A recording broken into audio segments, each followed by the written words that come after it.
Hello everyone, এইটো বহুত important এটা নটিফিকেশ্যন হয়।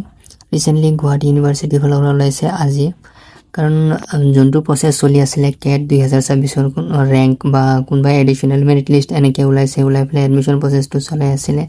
তো তাৰ মাজতে বহুত ইৰেগুলাৰিটিছ হৈছে। ইৰেগুলাৰিটিছ হোৱা আমি বহুতে গম পাওঁ। বহুতৰ ভাল ৰেংক আছিলে, চিলেকশ্যন পোৱা নাই, ফাৰ্ষ্ট প্ৰিফাৰেঞ্চ দিছে, সেই হিচাপত কিছুমানে ছিট পাইছে, কিছুমানে পোৱা নাই। এনেকৈ যোনটো প্ৰচেছ আছিলে, জটিল যোনটো প্ৰচেছ কৰিছিলে তাহাঁতে, তো তাৰ মাজত বহুত এনেকুৱা মাছ লেভেলৰ এটা কমপ্লেইন পোৱাৰ কাৰণে গুৱাহাটী ইউনিভাৰ্চিটিৰ পৰা এইটো নটিফিকেশ্যন লোৱা হৈছে। যোনটো প্ৰচেছটো চলি আছিলে এডমিশ্যন প্ৰচেছটো, এইটো টেম্পৰেৰিলি হ'ল্ড কৰা হৈছে।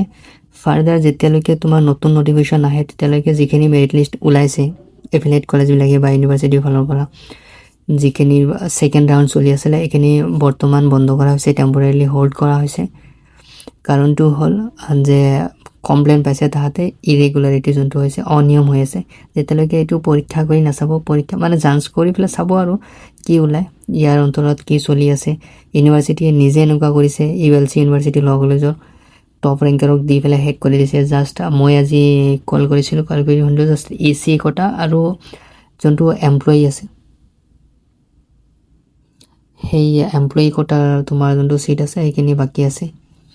বাকীখিনিতো চব তাহাঁতে অলৰেডি নিজৰ হিচাপত টপ ৰেংকাৰক দি পেলাই ফিল কৰি লৈছে। তাতে গোটেইখিনি টপ ৰেংকাৰক দিলে নহ'ব নহয়। কিছুমানৰ এনেকুৱা আছে যিয়ে ইউনিভাৰ্চিটি ল কলেজত পঢ়িব বিচাৰে, কিন্তু টপ ৰেংকৰ পৰা এনেকৈ নিজে তাহাঁতে চিলেক্ট কৰাৰ কাৰণে বহুতে এডমিশ্যন পোৱা নাই।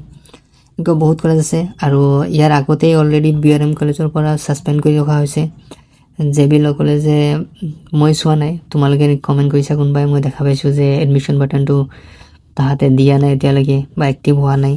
তাৰ কাৰণটো হ'ল এইটো যে যোনটো কমপ্লেইন দিছে সেই কমপ্লেইন হিচাপত আমিও চেষ্টা কৰি আছোঁ। ইফালে ইউনিভাৰ্চিটি ল কলেজৰ ষ্টুডেণ্ট ইউনিয়নৰ ফালৰ পৰা বহুত দিয়া হৈছে। ৰেজিষ্ট্ৰাৰ ছাৰক তাহাঁতে এটা হেৰি দিছে, মেমৰেণ্ডাম দিছে, তাতে কোৱা হৈছে এইবিলাক কথা।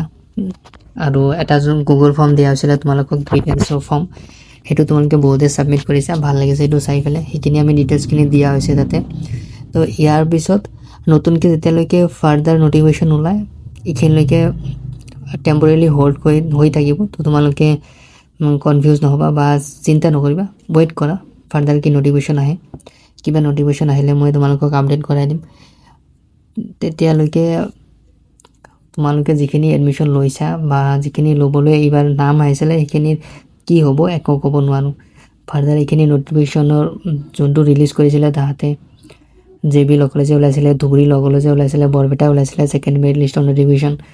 তো সেইটো এডমিশ্যন এতিয়ালৈকে ফাৰ্ডাৰ যোনটো ক্লেৰিটি নহালৈকে আমি একো ক'ব নোৱাৰোঁ। তো আজিৰ এইটো যোনটো নটিফিকেশ্যন আছে এই হিচাপত এইখিনিয়ে ক'ব পাৰি যে তোমালোকে জাষ্ট ৱেইট কৰা, পিছলৈ কি আহে, ইউনিভাৰ্চিটিৰ ফালৰ পৰা কি কয়, ইয়াৰ অন্তৰত কিবা এটা চলিউশ্যন ওলাব নিশ্চয়। তো এইখিনিলৈকে তোমালোকে ৱেইট কৰা, জাষ্ট এইখিনি আছিলে। বহুতে কনফিউজ হৈ আছে, তো এই ভিডিঅ'টো তোমালোকে চাবা, চাই পেলাই কনফিউজনটো দূৰ কৰি ল'বা। এতিয়া জাষ্ট ৱেইট কৰাৰ বাহিৰে আমাৰ হাতত কৰিব লগা একো নাই।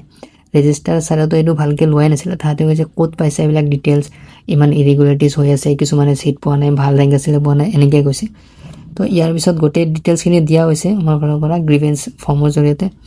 তো তোমালোকে জাষ্ট ৱেইট কৰিব লাগিব এতিয়া, আৰু ফাৰ্ডাৰ ক্লেৰিটি কি আহে সেইটোলৈকে ৰখিব লাগিব আমি। বাকী একো নহয়, ইমান চিন্তা নকৰিবা তোমালোকে, আমি আছোঁ।